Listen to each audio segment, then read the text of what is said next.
everyone. There are obviously people here I know and people here I don't know. So, alhamdulillah. We'll start with the Fatiha and the elongation of the name. A'udhu billahi minash shaitanir rajim. Bismillahirrahmanirrahim. Alhamdulillahi Rabbil Alameen. Ar-Rahman Ar-Rahim. Maliki Yawmiddin. Iyyaka na'budu wa iyyaka nasta'in. Ihdina siratal mustaqim. Siratal ladzina an'amta alaihim. Ghayril maghdubi alaihim wala-d-dallin. Amin.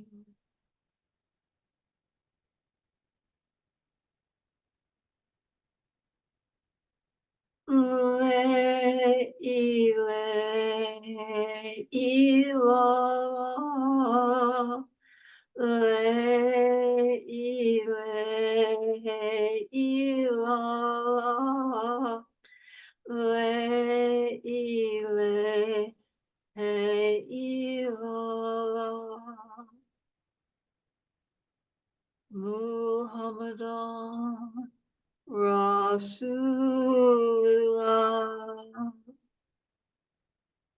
Ibrahim Rasulullah.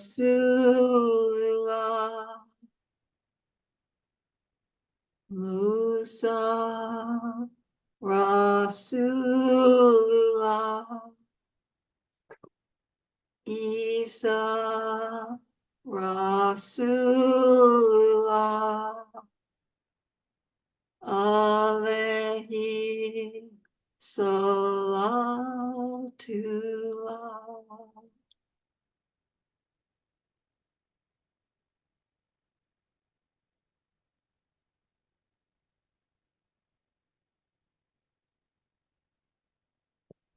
So welcome everyone. It's always a privilege to be here with people.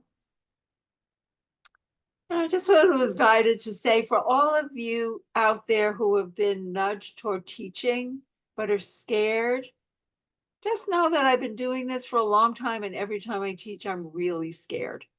So I just want to say, don't let your fear stop you. So tonight's topic is about Rabi'a, the Saint Rabi'a, but in truth, tonight's topic is really about the love of God. And while we'll be talking some about her life, we're really going to be looking at our own love of Allah and working with moving that forward. Using some of the prayers, I'm mostly relying on the book, The Secret of the Love of God, if I can hold it up, and Children of the Truth. But there are some prayers from Rabi'a and some poetry from Rabi'a. And what she's known for in the history of Sufism is shifting Sufism from this austere kind of, I don't want to say religion, piece of Islam, to really the deep, deep love of Allah and what that actually means. And how do we get there? So I'm going to try and share screen and share a song to start. And I know I have to share sound. Well, somebody will tell me if you can hear what I'm putting on or not. And then you want on with it? Can you hear that? Yes. Yes. No. Yes.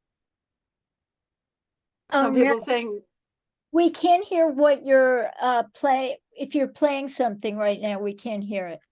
Okay, I know there's a way to share sound. Let me see if I can do that. Share sound. Okay, now you'll be able to hear it.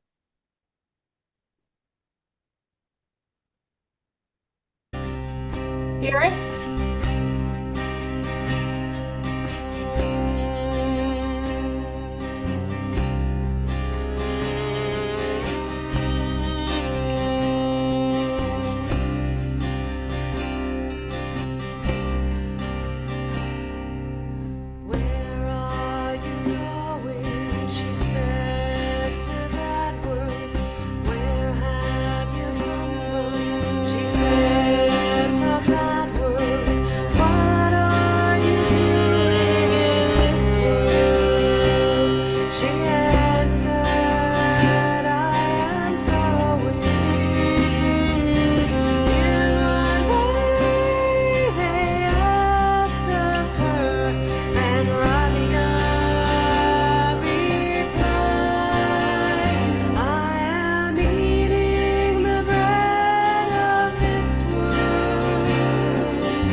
You stopped it? Rahima?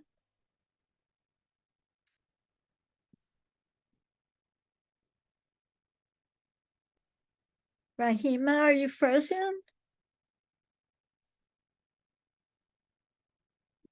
Let's see. I'll call her.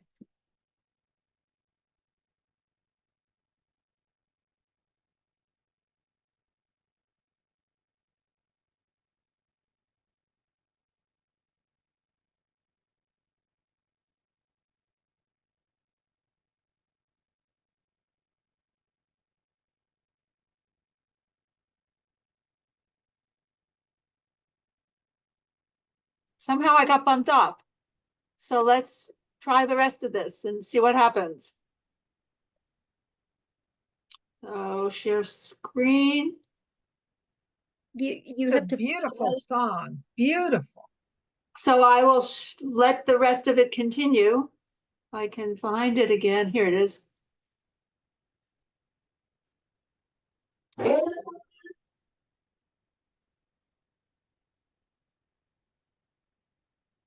no sound.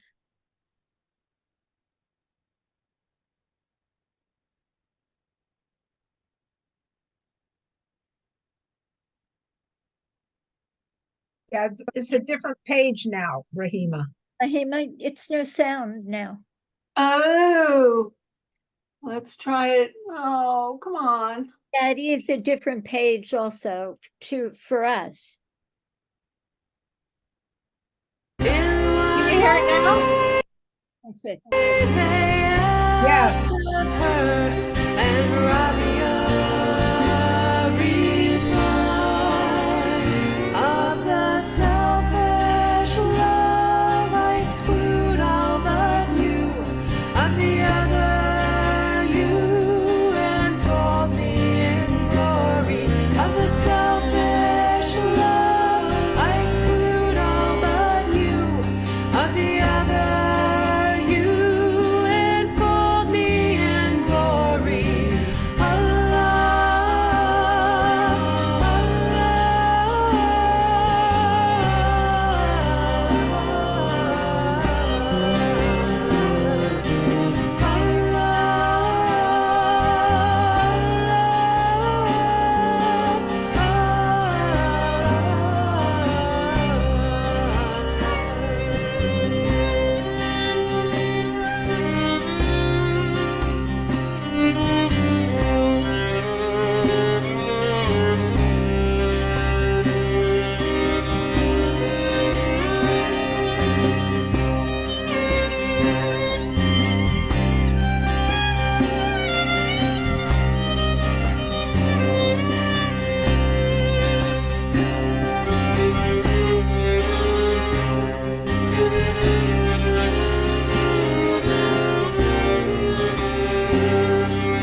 So that was by a woman in our Tariqa named Rabi'a Byron. I don't know if she's still involved or not. She was a musician. Her husband, Halim, was in my class in whatever century that was. And she was a year after that, and she put out a whole album called Rabi'a Replied. So I just thought I wanted to start with that because it puts us in touch with the love of Allah.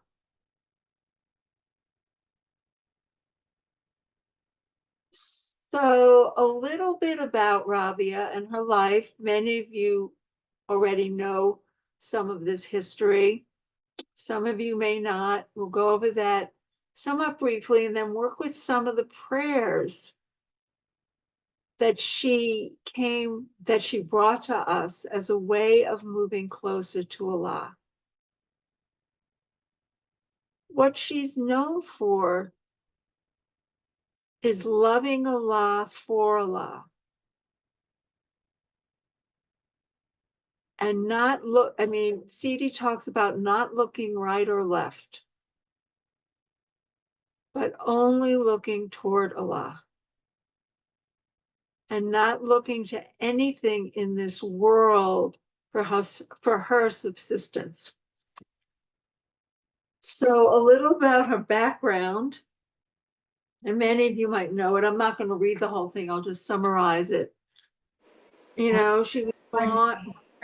Pardon me, I'm sorry, Rahima. I just wanted to remind you that we are interpreting tonight. Just a little reminder as you're reading. Oh, thank you. So she was born in the 2nd century after the migration of the messenger to Mecca. And she was born into a very, very poor family. She was the 4th girl, and there was no food in the house. There was no oil to light a lamp. And both her parents were in despair. And her father was very proud and wouldn't ask anyone for help. But then he had a dream.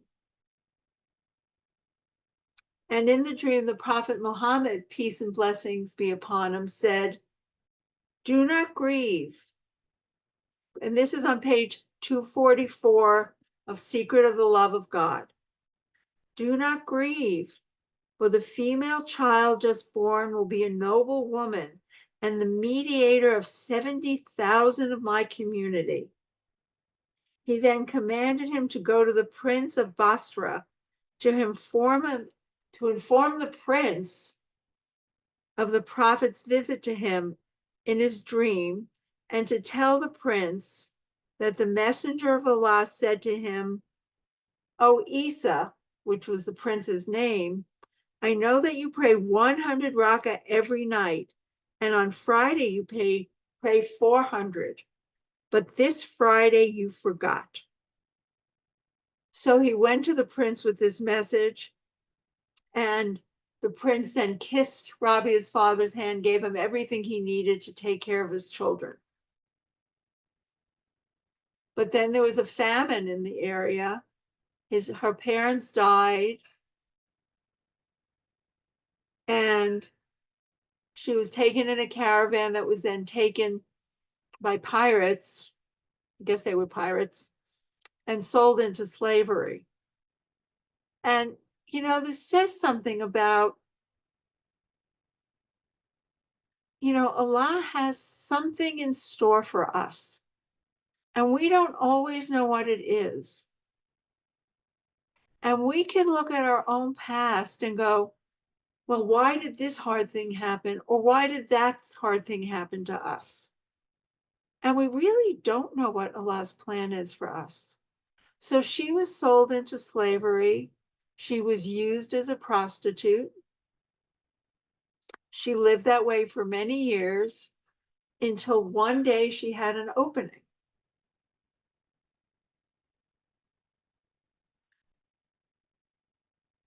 And her master at the time saw the light that she carried. So he saw a lamp above her head and went, "Oh, well, not going to be able to use you as a prostitute anymore. something's going on here that I don't know, and set her free. And it said, the man was terrified, said, "You are free. I am releasing you from bondage for the sake of Allah, subhanahu wa ta'ala. If you want, you are free to stay with me, and we will be in your service, or if you want to leave, you can leave."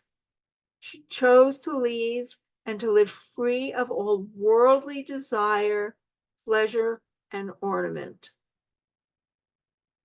Before she left, she made sure to explain to him that if she was to be owned in this world by a man, he would not be satisfied by her because she is perishable.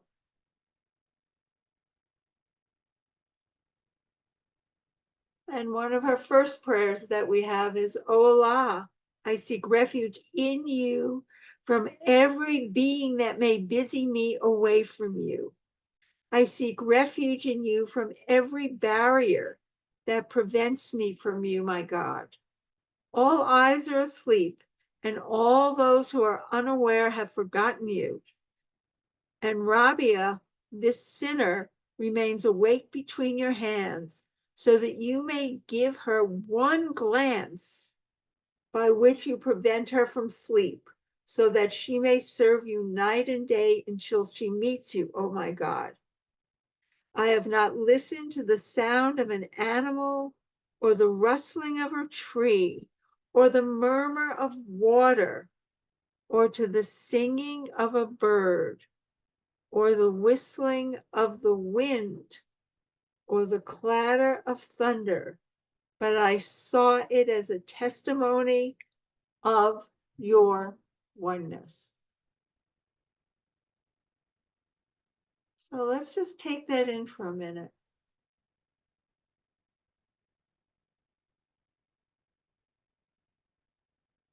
To see everything in creation as a testament to the oneness of Allah.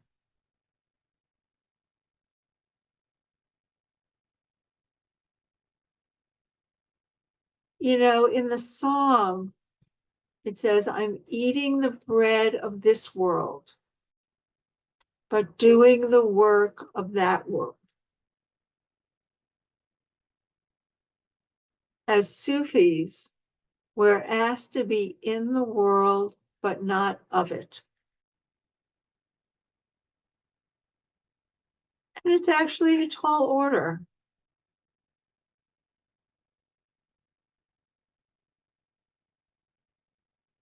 She gives us the example of someone who is completely awake, not concerned with worldly things.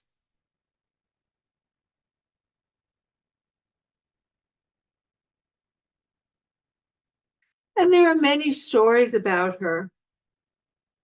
The one that always freaks people out is that she slept with her head on a brick.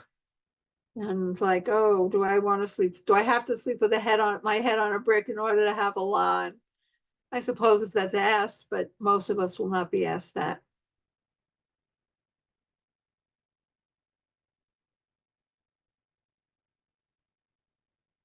So Rabi'a really defines the divine love, the highest station of love, this highest spiritual station of love. And I'm going to read two phrases, then we're going to pause there and work with them. So she separates selfish love. In the song, she says, "I love you with two kinds of love." Selfish love is driven by longing. True love, inspired by beauty and goodness of the beloved, leading to an eternal love. It's the desire that we have for Allah. It's that longing. It's still a selfish love. Love of God, as she knew, is so encompassing that there's no room in her heart for love or hatred of anyone else or anything else.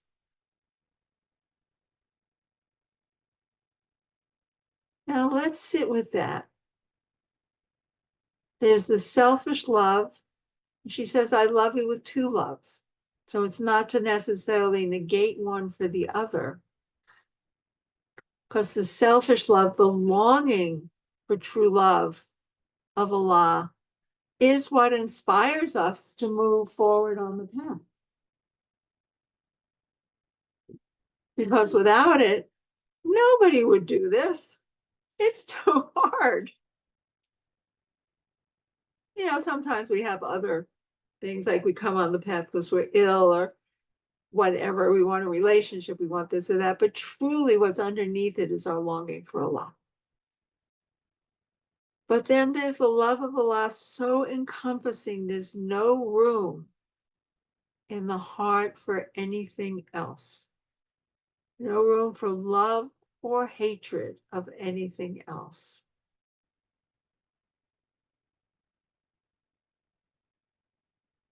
So what we're doing is removing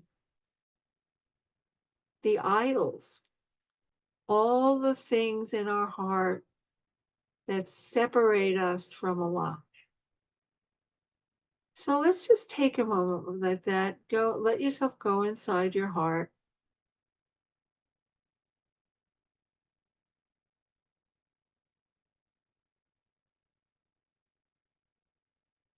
And if you can, get in touch with the place in you that has a passionate longing for God.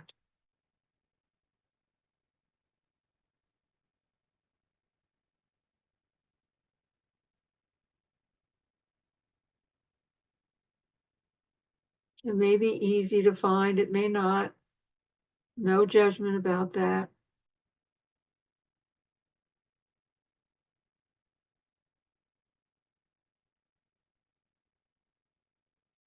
And then notice what it is you might love or hate in the creation.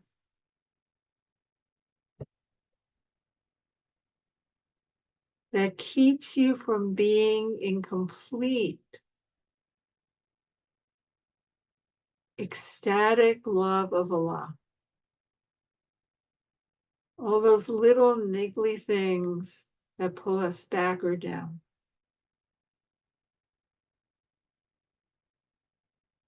And again, there's no judgment in noticing that, because our path has to do with noticing those things.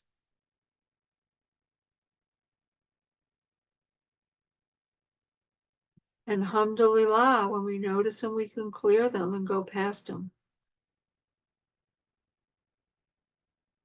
So take a moment to notice that.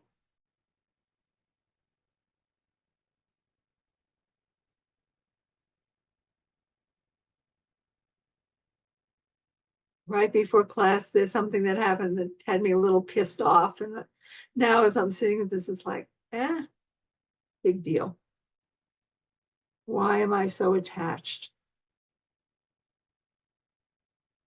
So with anything that might be in the way for you, just let's do a little remembrance. Remembering that that's not Allah. La ilaha illallah. That is not Allah. There's only one God. La ilaha illallah. La ilaha illallah. La ilaha illallah. La ilaha illallah.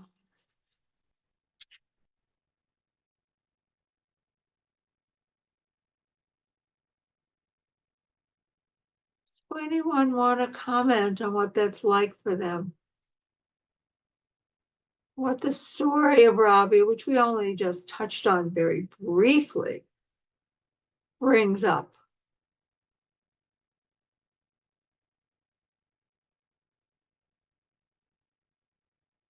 It also reminds us, here she was, not from her own free will, worked as a prostitute and was beaten, had a horrible past, And it's not like Allah rejected her because of that. You know, and sometimes we think that bad things have happened to us, and where's Allah? You know, that's a common one. Or that maybe we've done something and Allah can't love us. And here he elevates this woman, Rabi'a, born in utter poverty, sold into slavery, forced to work as a prostitute, beaten. She didn't have an easy life. And he elevates her to just the highest station possible. So I'm wondering, just that little bit, what that might bring up for people. Or if you sit with what may, like, oh no, I don't want to sleep with my head on a brick. I'm attached to my pillow or whatever. You know, I'm wondering if anyone wants to share what may have come up for them. Yeah, Sarah Madonna. Alhamdulillah. For me, it just brings a little glimpse or taste of God's love for us. Just God's, Of what? I'm sorry, I missed that last word. of God's love and caring for us. Yes. An example of that. God's generous love. Yeah. And you know, again, that whole thing of what it looks like from the outside may be so different than what's actually going on the inner. Amina Melody, Assalamu alaikum, beloved.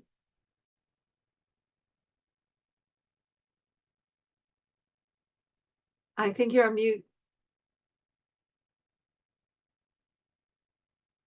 Assalamu alaikum. I'm on the Alaikum assalam. audio on the phone, so I had to figure that out.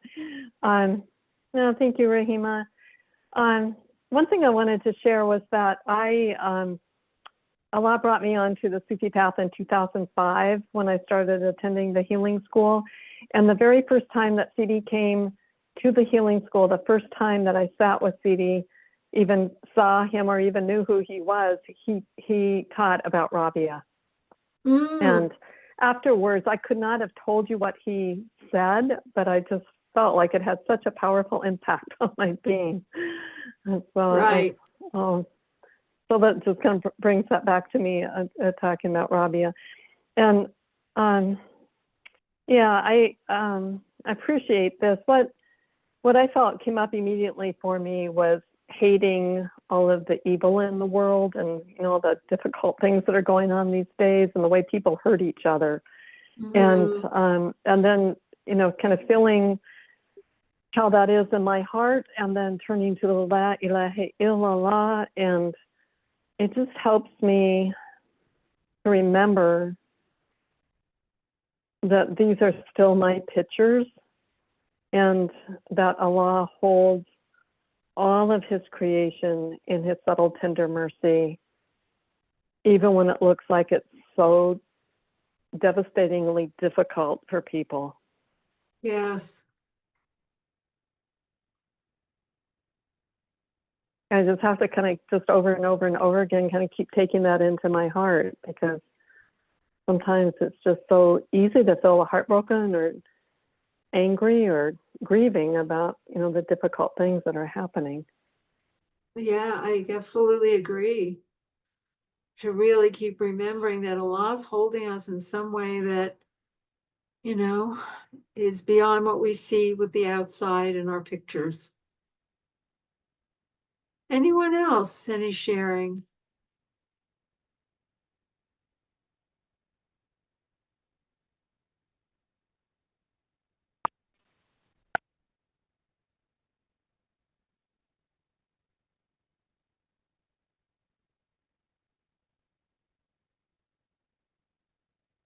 So here's part of a poem by Rabi'a. My cup, my wine, and the drinking friend are three, and I am longing in love to be the fourth.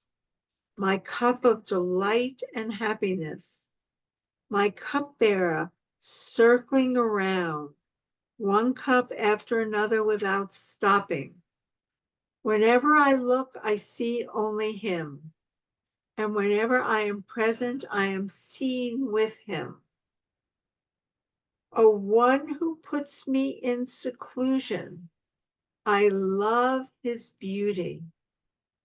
By Allah, my ears hear no other than you.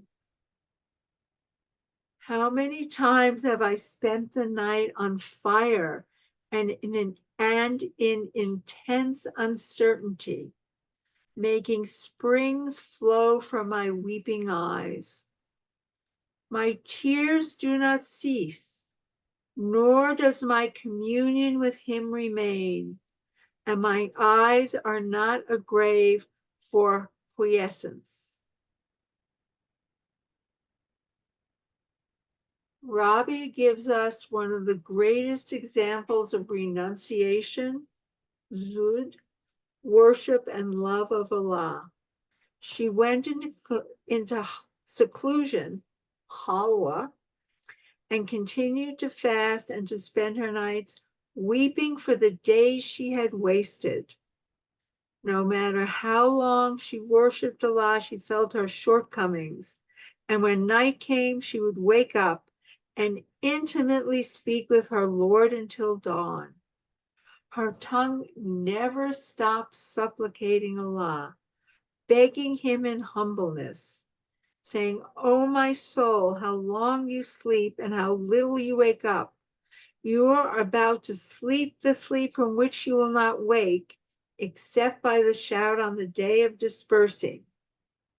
This was her state with Allah her whole life, until he ended her life in the lower world and brought her into his proximity.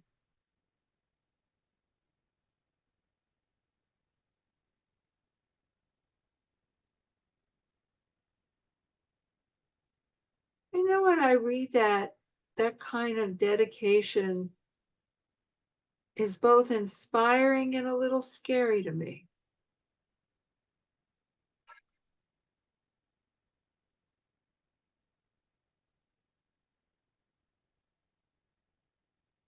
It's inspiring because it sparks that deep love of Allah and the part of me that only wants to live in seclusion and pray.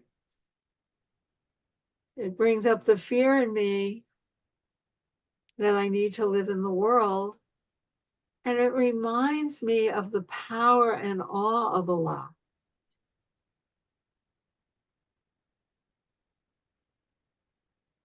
That Allah isn't simply tiptoeing through the tulips. Allah has power and might. There's the Jamal and the Jalal. Samara. What you're saying is so, hearing that she was a prostitute, and then he raises her to this position of divinity. It's beyond comprehension. It's really And beautiful. what about it is beyond comprehension? Well, I have pictures that you have to be a certain way to have God love you, to raise Right. you. Right. I think, I shouldn't say all of us, but I say close to all of us, at times walk through this idea of we're not lovable enough to be loved by Allah, or we've done X, Y, and Z, and therefore Allah can't possibly love us. Or maybe the hardship we're going through shows that either Allah can't really love us or we're not worthy of Allah's love. They're all pictures. They're just all pictures. Some of them are more tenacious pictures than others, but they're still all pictures.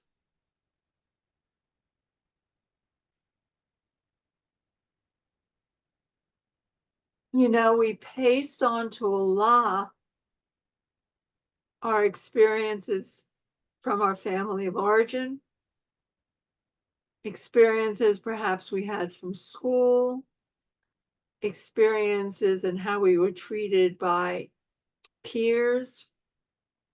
We just paste that onto Allah.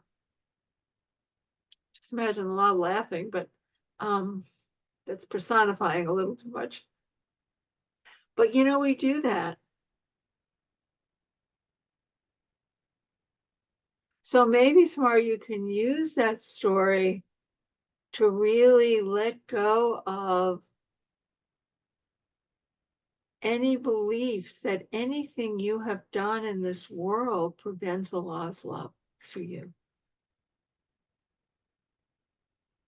Thank you. I guess I don't feel like he doesn't love me, but I can't picture being, risen up to divinity.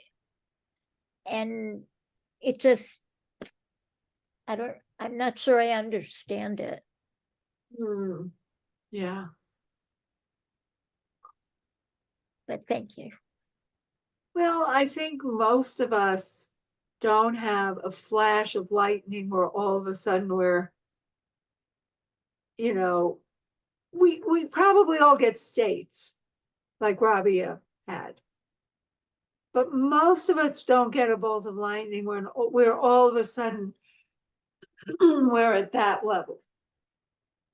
But we can use her story and her prayer to remind us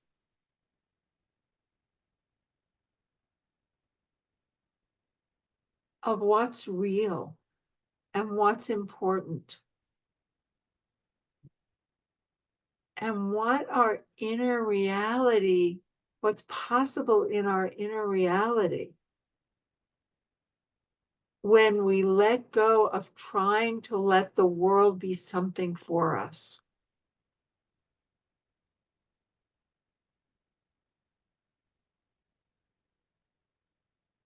In this story I read, when she left the man who had held her in slavery and said, before she left, she made sure to explain to him that if she was to be owned in this world by a man, he would not be satisfied by her because she is perishable.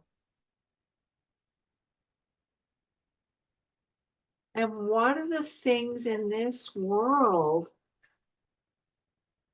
that we hold on to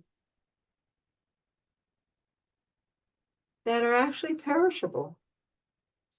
Everything, absolutely everything. But somehow we hold on to them. Somehow we believe they're going to give us security or give us love or give us, I don't know what.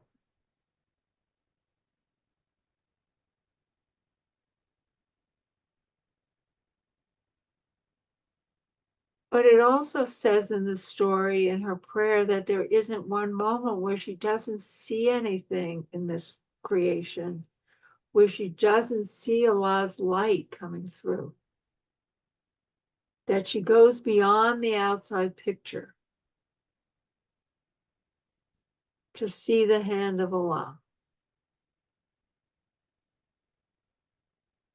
And I realize, it's a little easier to do that when we see birds singing. It's a lot harder to do that when we see some of the things that are difficult in the world or things that we don't like.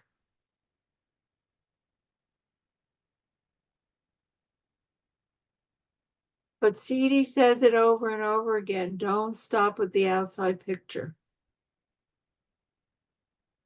In Beloveds of God, when he's talking about relationship, if you stop with the outside, if you stop with somebody's form, you're missing the point. You're missing the boat. Go through to see the light of Allah.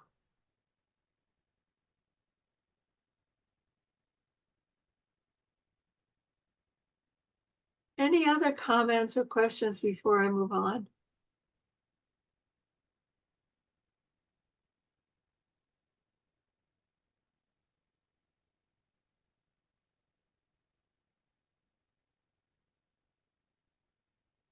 Naima, Assalamu alaikum. alaikum salam. I feel so ignorant on the life of Rabi'a, but one of the things that it's not that it scares me so much as that it seems unfathomable to me to live a life in such seclusion or aloneness with Allah. But I've also heard that she had a lot of students or followers. So I think I had this picture that she was so alone, like so just her and Allah. And on the inner, I think that's what it was. But it seems to me somebody with that much radiance would always be like a magnet, drawing people to her, drawing experiences to her, like very alive. Whereas my picture of her alone and like in that kind of like halwa type, almost cave-like abode where she lived, seems so dark, dank, and lonely. So I don't know. You know, yeah, you're making an important point because she did have a lot of students, and at some point I'll try and find it in here. She talks about, well, they can sit with my body, but I'm really with you, Allah. You know, so it really, you know, it really is speaking to her inner state, is so consumed with the love of Allah that, you know, there's a constant state of sort of joy or ecstasy or whatever. But she did have a lot of students, and there is a place where she says, you know, I sit with them, but they can't have this. And, you know, we're all asked differently. We're all asked different things, or how to be in this world by Allah, and what we're supposed to be doing, or how many people we're around, or who we're around, is different for everyone. Does that sort of address what you're saying? Yeah, it does. I think maybe part of what it's touching deep down is the fear of truly being alone with Allah. Like where that is, you know that's all there is. Yeah. I think there's a part of me that kind of struggles with that or fights it. Yeah, I mean, I think that's the whole inner jihad, you know, of the path, is, you know, releasing all these little tidbits that we attach to because we're scared. And we have some interpretation of what that would mean. You know, we have some picture of what that would mean.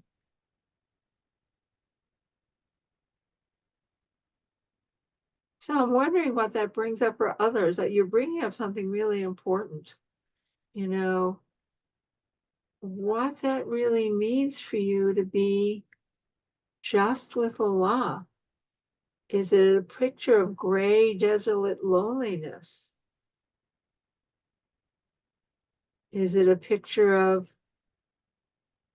I mean, whatever it is, it's a picture, but you know, of solidity, whatever.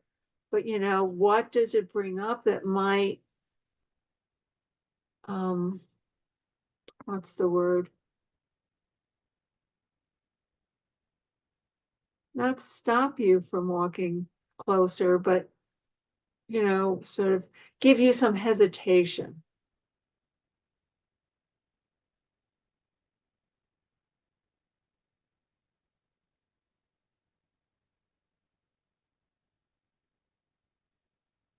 Anybody else wants to say anything or share? Samara. Right now, just even sitting here, I can, like, I'm just a human being sitting in my chair, a little uncomfortable. And inside me, I feel like this warm glow of just pure love. Just, it's just like I'm with Allah and I'm with all of you. And it's two different things, but they're both there. Good. Alhamdulillah.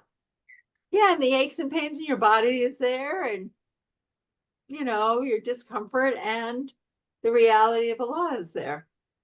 Rifka. Assalamu alaikum. Walaikum assalam. Thank you so much for this beautiful, beautiful sharing. Alhamdulillah. Well, yeah, this is really on point for me. I was up last night. I don't know where you went. There you are. I was up last night really grappling with letting go of some more attachments, and angry at Allah, really, about, not making life the way I wanted him to, Yeah, right. And Yeah.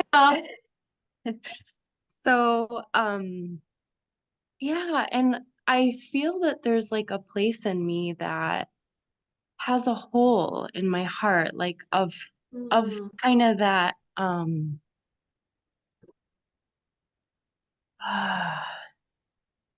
like it's like I haven't reconciled the two worlds. Like I've had times of being so deep with Allah, and even now feeling like ecstasy of the love coming in, and just like feeling like crossing into a new space, and just having this Alhamdulillah. transition going on. And there's just like my nafs is just like, wait a minute, like I think it's really more my mind that's not purified, because I feel like if I let my heart just really be with Allah and bow to Allah, then the two worlds merge and there's really no issue. But there's just this way where I'm like fighting with, well, like, what's the point of this world? And what, it seems like a cruel joke to like have us, go through this long process, and, just these sort of voices that are coming up around it. But Yeah, anyway, just thought I'd absolutely. bring that up. Yeah, I think what you're bringing up is very common to all our walking at different times. Absolutely. What's the point? Why did Allah put us here?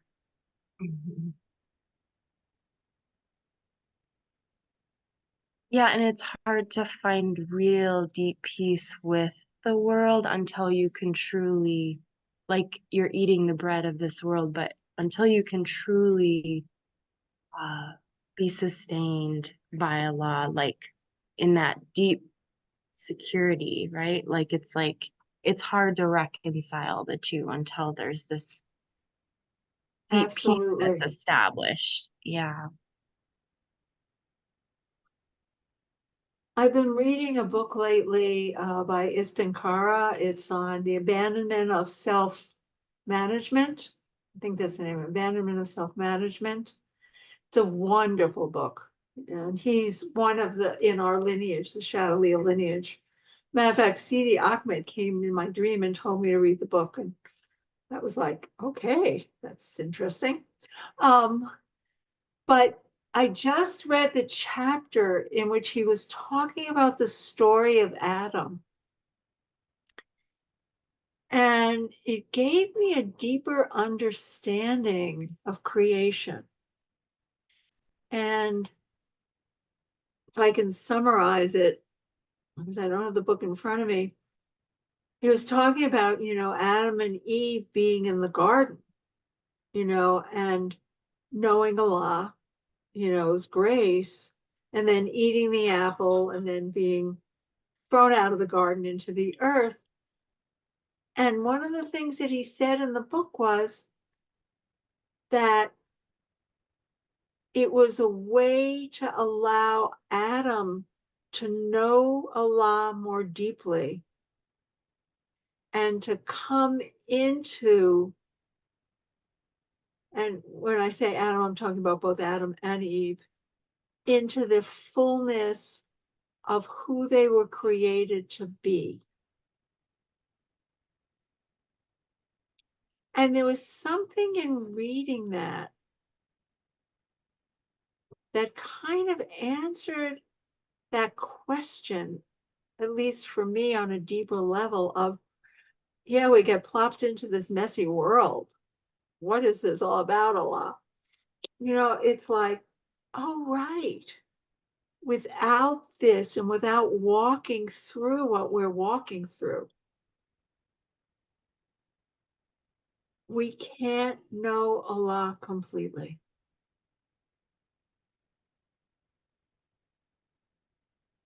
So it's in Allah's mercy that we've been put here.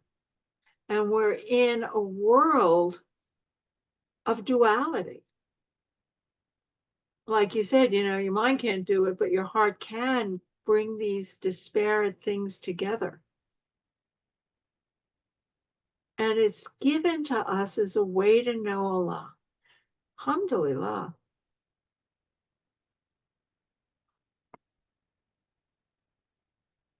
And Ismail Kari's books, it's the second one I've read, is like really good.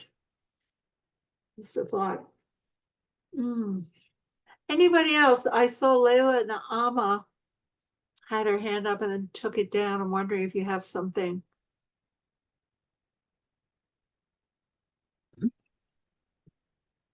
No, thanks. It's similar to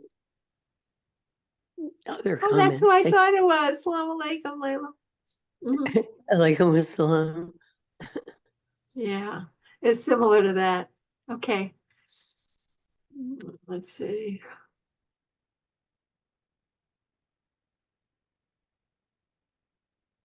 You want to do So yeah, Samar. Karen Jacobs wrote on the chat, is it to be thrown out only to return to origin in our real creation? In a sense, I mean, it's all, you know, there's a great gift. We were created. Wow. We live, we're talking to each other. I mean, this is almost incomprehensible if you think about it. And the idea is, this is how we can know Allah. And we couldn't have that complete understanding of Allah without this human, on the ground, in a body reality. And I think if I'm remembering the reading I was doing correctly, I was talking about, you know, there were certain qualities of Allah, like Allah's forgiveness, that Adam and Eve couldn't know until they made a mistake. If they were just up there sort of floating in whatever it is, Allah's all. You know, there are just certain things that they would, yeah, great. Sarah put the name of the book in. You know, they're just qualities of Allah that they just couldn't know. And since, as you know, the children of Adam and Eve, we hold, you know, the human being is the only part of creation that holds all of Allah's 99 names. Our reason for being here is to know Allah. Everything else that we're doing is really entertainment, or hopefully helping us walk toward Allah.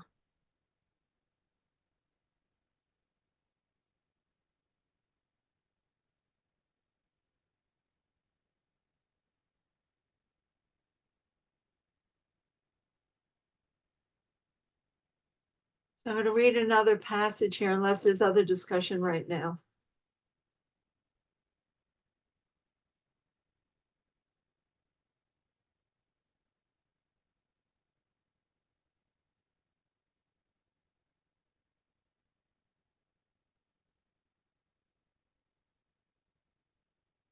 I'm going to read these two paragraphs with several.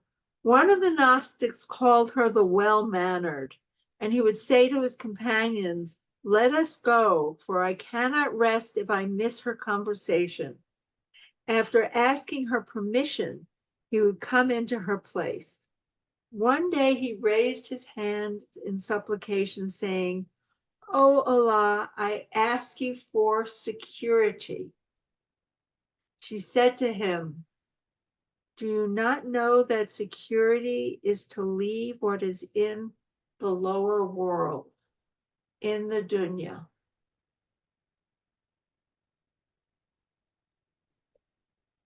Once a Gnostic came to her and asked, "Why do you live in such a pitiable state?" She asked, "What is pitiable about my state? Am I not in the noble state of al-Islam, which has no humiliation associated with it? Do I not have the richness that has no association with poverty? Am I not absorbed in an intimacy?" Naima, this one's for you. Naima, this one's for you. Am I not absorbed in an intimacy that has no loneliness within it? The Gnostic replied, "Yes, indeed, it is as you have described." She said, "By Allah, I feel ashamed to ask for the world from the owner of the world. So how could I ask for it from someone who does not even own it?" She would not permit those who love the world to enter her home.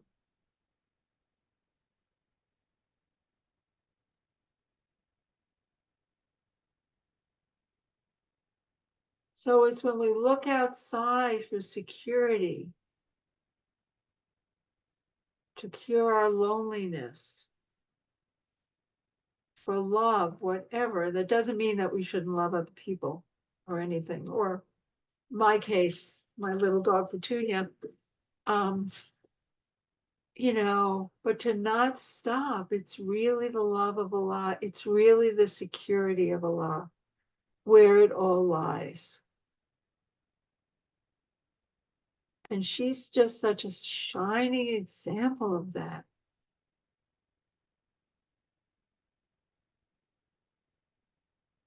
She's the one who says, "I do not love you for fear of the fire or for love of the garden. I love you for your sake alone."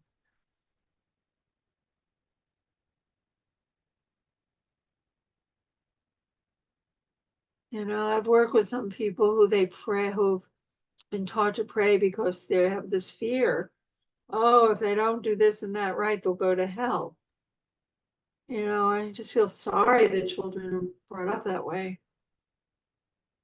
Or if I do, just an extra 10,000 rakas, I'll go to heaven. But to just love Allah and to do for Allah for the sake of Allah's face. One night, a thief entered her house while she was sleeping. He took a cloth and looked for the door, but he couldn't find the door. He put the cloth away and looked again for the door and found it. He repeated this 3 times, and every time he took the cloth, he could not find the door. And every time he left the cloth aside, he would find the door. Finally, a voice called to him, "Leave the cloth, for if the beloved is asleep, the Sultan is awake," meaning Allah. As he tried to leave, Rabi'a said, "Do not go with your hands empty. Take this jar, make ablution, and then come to pray 2 cycles of prayer."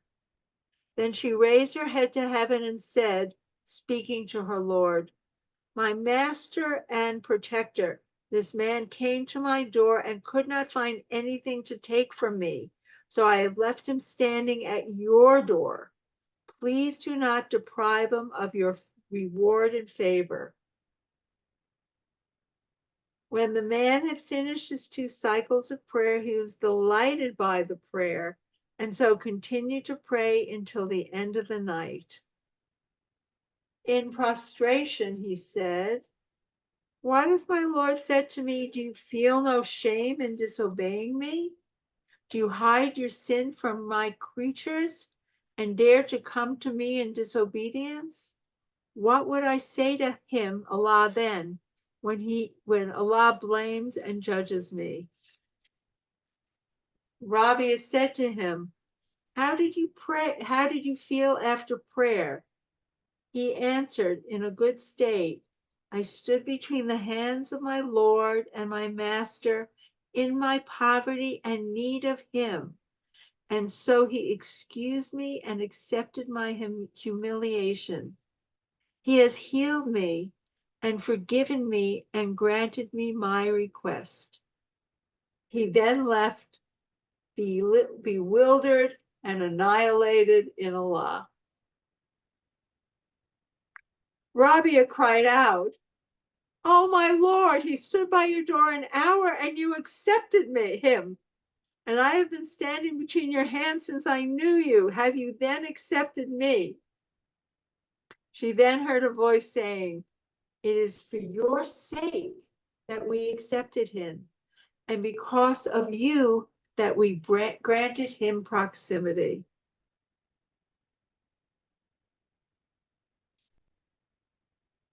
She said, "Oh my God, please do not leave any veil between me and my ultimate quest, but you tear it down, nor a barrier, but you remove it, nor a difficulty, but you ease it, nor a door, but you open it, until you make me taste the taste of your love."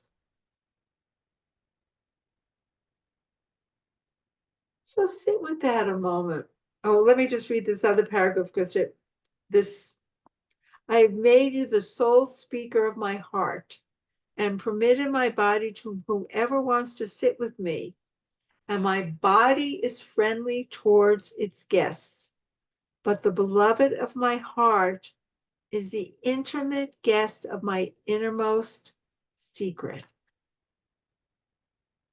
So she sat with people, but her heart was always with Allah.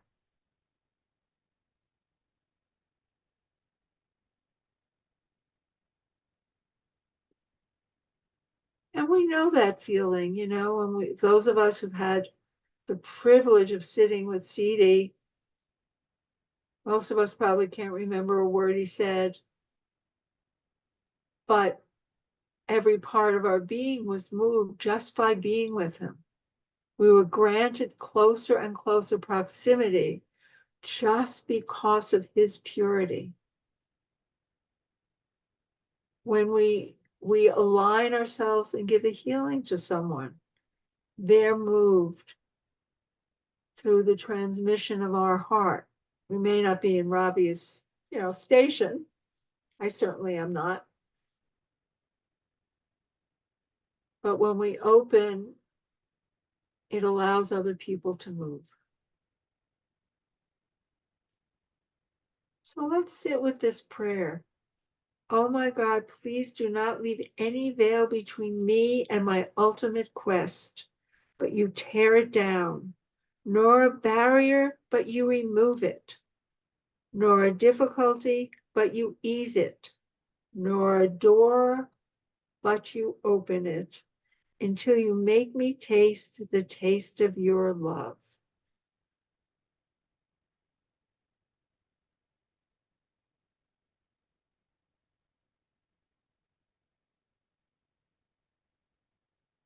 So take that for a moment.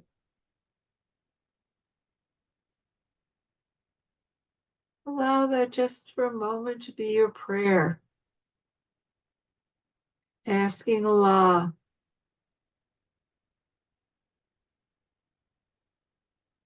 to remove every barrier, every veil,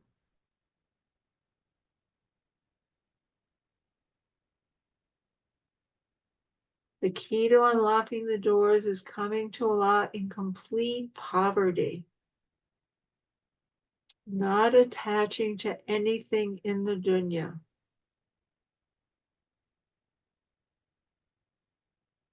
Just sit with that a moment and notice how it affects you. I'll read it again. O Allah, please do not leave any veil between me and my ultimate quest, but you tear it down, nor a barrier, but you remove it, nor a difficulty, but you ease it, nor a door, but you open it, until you make me taste the taste of your love.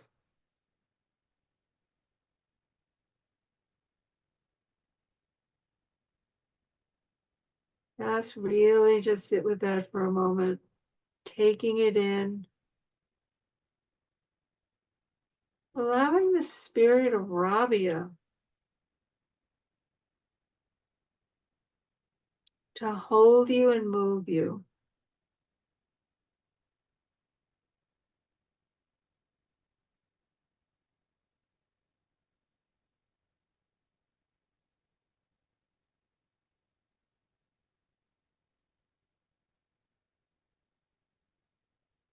And yes, we all have our yada yadas, but none of us would be on our path if we didn't want Allah and if we weren't really willing to give up everything.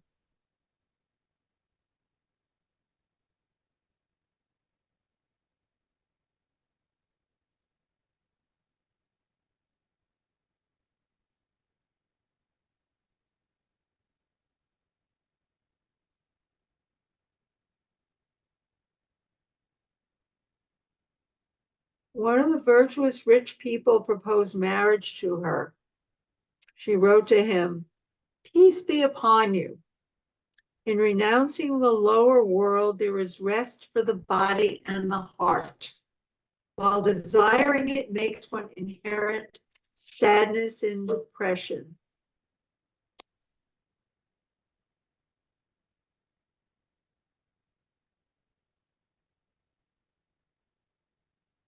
I'm going to pause there again and see if there's any question or comment. Someone was asking, I'm mostly reading from The Secret of the Love of God.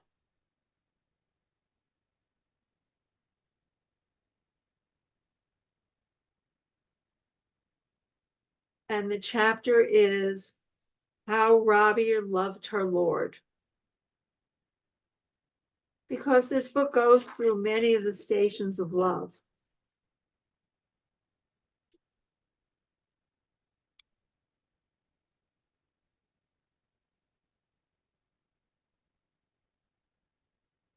I'm wondering what some of this is bringing up for anyone. Peace be upon you. In renouncing the lower world, there is rest for the body and the heart, while desiring it makes one inherit sadness and depression.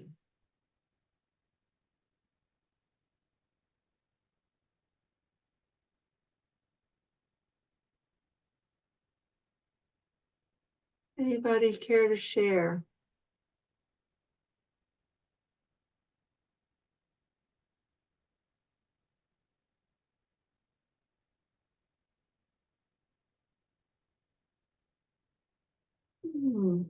Okay.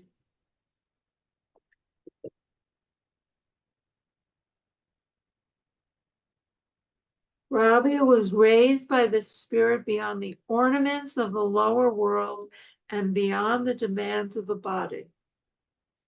I like how he says that, the ornaments of the lower world. Rivka. Thank you. This discussion is just bringing up in my heart just the peace and beauty of letting go of someone who is transitioning out of this world. Thinking about what they get to experience, that rest. Yes. Alhamdulillah. And that's why the Sufi path is about die before you die, so that we can experience that rest before our body transitions out of this world. Yes.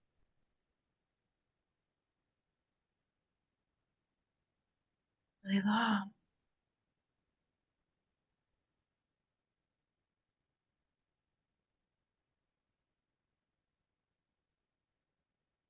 You I guess said, oops. go ahead.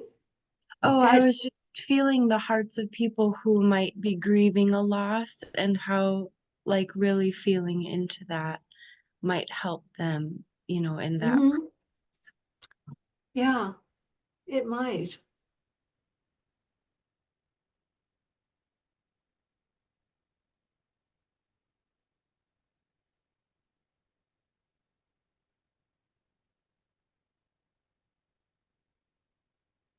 She said, there is a beloved that has no like, and there is no room for any other than Allah in my heart.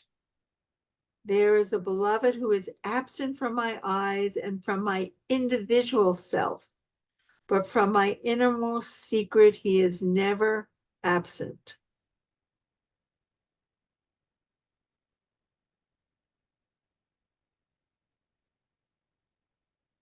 We talk a lot about the layers of the heart. And when we live from our individual self, from our outer layer, we don't see Allah. So the whole walking, the whole point of the stations is to live from our innermost secret, from our innermost being, so that we know and experience that Allah is always present. Once Rabi'a heard someone crying out, "Who shall show us our beloved?" She said, "Our beloved is with us, but the world cuts us away from him."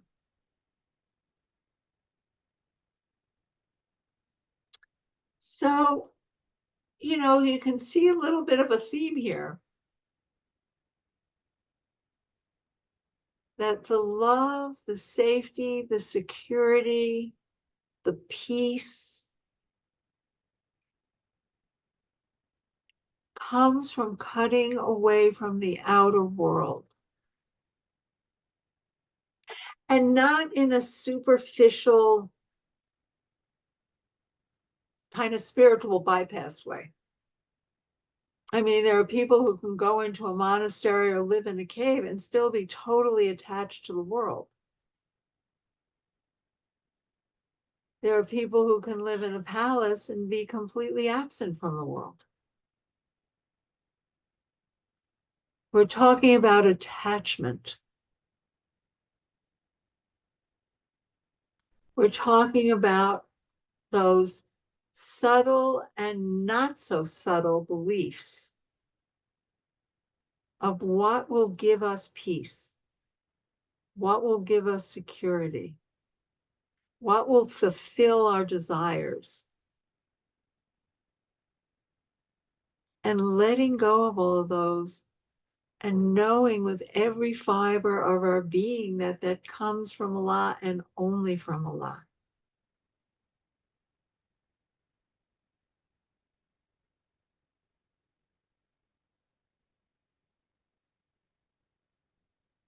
It's about the clearing of the veils. Allah's here. It's not like we have to go somewhere else. We could do it in our own living rooms.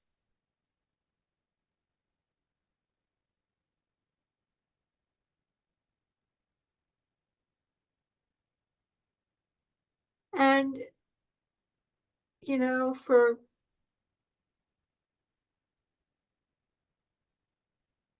Allah chooses who he will,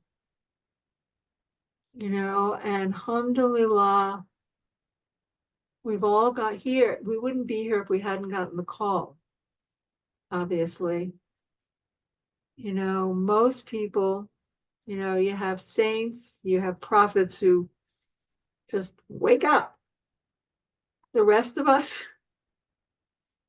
we do our walking. And alhamdulillah, this can be an inspiration for our walking. A reminder that it's actually simple. It's simple in a certain way. It's hard in another way. It's simple in a certain way. It's simple. All we have to do is let go of our attachment to the world. Gee. It's also a little hard because sometimes our attachments to the world are very subtle.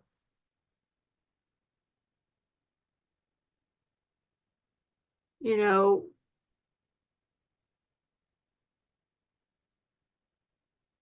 we start out letting go of certain attachments that are outer, and then as we walk, we slowly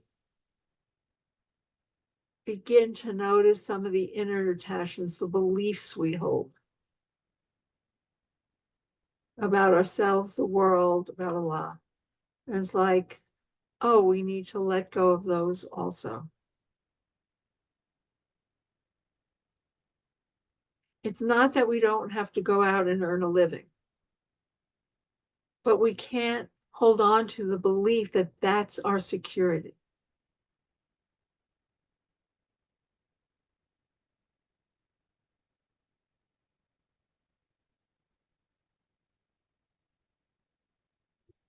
I'm environmentally sensitive. I'm still chemically sensitive. Even with all the walking, I'm still chemically sensitive. I am grateful beyond grateful to have a home that's not moldy, no chemicals. Grateful. But I don't want to hold that as, I mean, that's a gift from Allah. The security is with Allah. It's perishable. Just like all of us here. The only reality is Allah.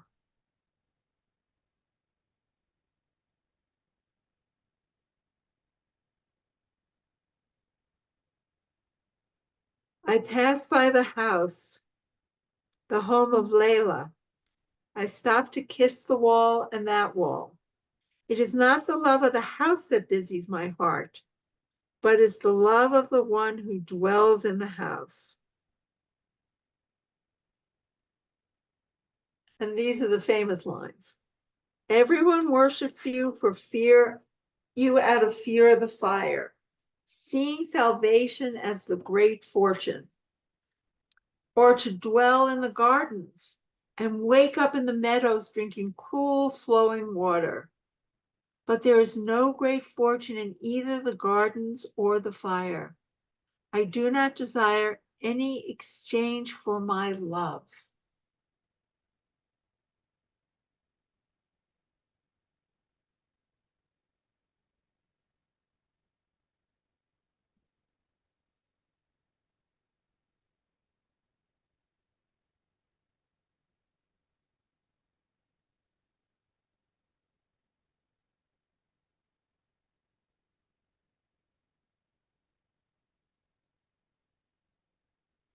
Any other questions or thoughts? There's, more to this chapter and more that she has to say.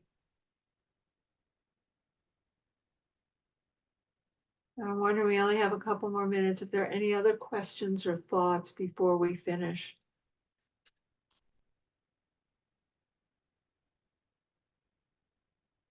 Yeah, Naima. I don't know if I'll be able to articulate this, but what I just got when you read that last piece, the last line, was something like maybe that love is complete intimacy with Allah.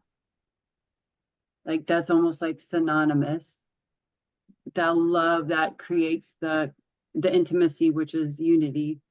And in that there's no fire and there's no garden. Like I think it is Allah. So it was just that complete. there was nothing to the Alhamdulillah. mind to make a forward and a backward and a before and after and a this or that. So just realizing maybe there's a different interpretation of that love of Allah, what that love is. Thank you for that insight. I think that's really, really important what you just had to say.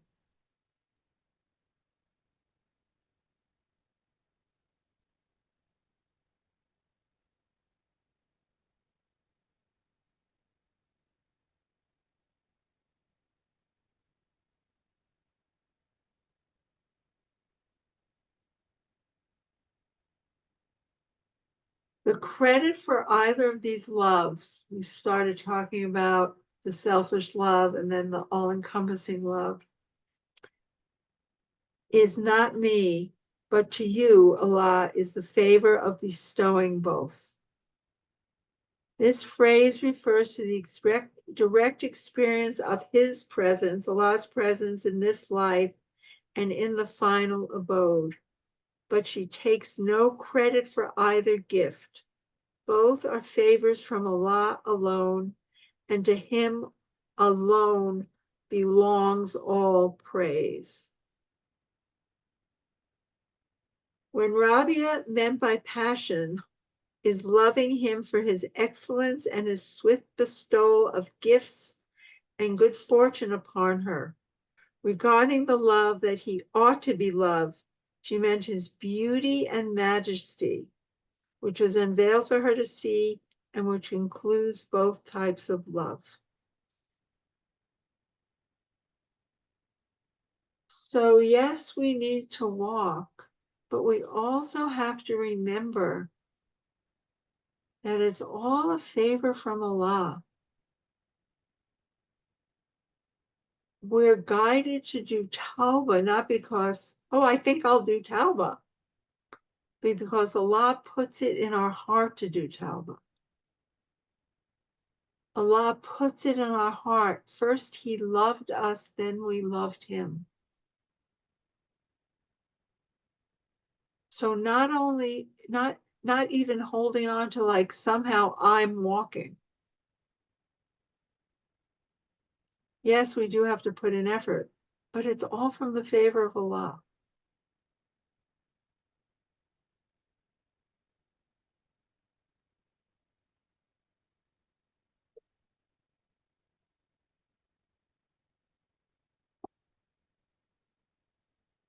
Okay, well, thank you all. Anybody else want to say anything before we end for tonight?